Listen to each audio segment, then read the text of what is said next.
Tamil cinema கடந்த சில ஆண்டுகளில் பல சவால்களை எதிர்கொண்டு வருகிறது. 2024 மற்றும் 2025இல் பல பெரிய படங்கள் வெளியானாலும் அவை பாக்ஸ் ஆபீஸில் வெற்றி அடையவில்லை. இதற்கான காரணங்களை நாம் ஆராய்வோம். முதலில் பெரிய பட்ஜெட் தோல்விகள்.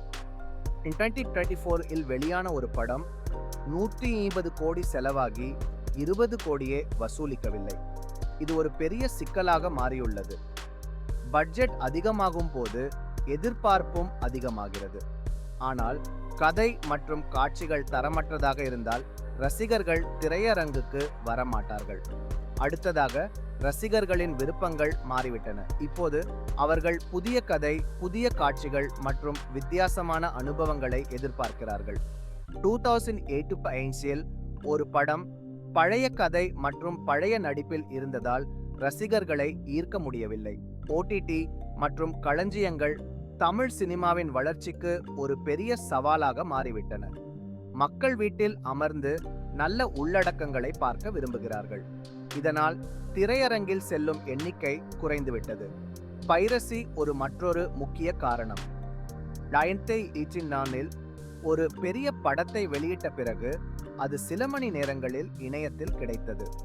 இதனால் ரசிகர்கள் திரையரங்குக்கு செல்லாமல் வீட்டில் பார்த்தனர். கூடுதலாக, படங்கள் வெளியிடும் முறைகள் மிகவும் முக்கியம். சில படங்கள் போட்டியுடன் வெளியானதால் ரசிகர்களின் கவனத்தை இழந்தன. 2025இல் ஒரு படம் ஒரு பெரிய ஹாலிடேக்கு வெளியானது, ஆனால் அது எதிர்பார்த்த அளவுக்கு வெற்றியடையவில்லை. சமூக ஊடகங்களில் பரவிய விமர்சனங்கள் படத்தின் வெற்றியை பாதிக்கின்றன. ஒரு படம் வெளியான பிறகு சில நேரங்களில் எதிர்மறை விமர்சனங்கள் விரைவில் பரவுகின்றன. இது ரசிகர்களின் எண்ணங்களை மாற்றுகிறது. இப்போது இந்த சிக்கல்களை சரிசெய்ய சில தீர்வுகள் உள்ளன. முதலில், பட்ஜெட் கட்டுப்பாடு. நல்ல கதை மற்றும் காட்சிகளை உருவாக்குவதில் கவனம் செலுத்த வேண்டும். இரண்டாவது, புதிய கதை மற்றும் காட்சிகளை உருவாக்க வேண்டும். மூன்றாவது, OTT மற்றும் திரையரங்கின் இடையே நல்ல சமநிலை உருவாக்க வேண்டும். இவை அனைத்தும் தமிழ் சினிமாவின் எதிர்காலத்தை மாற்ற உதவும்.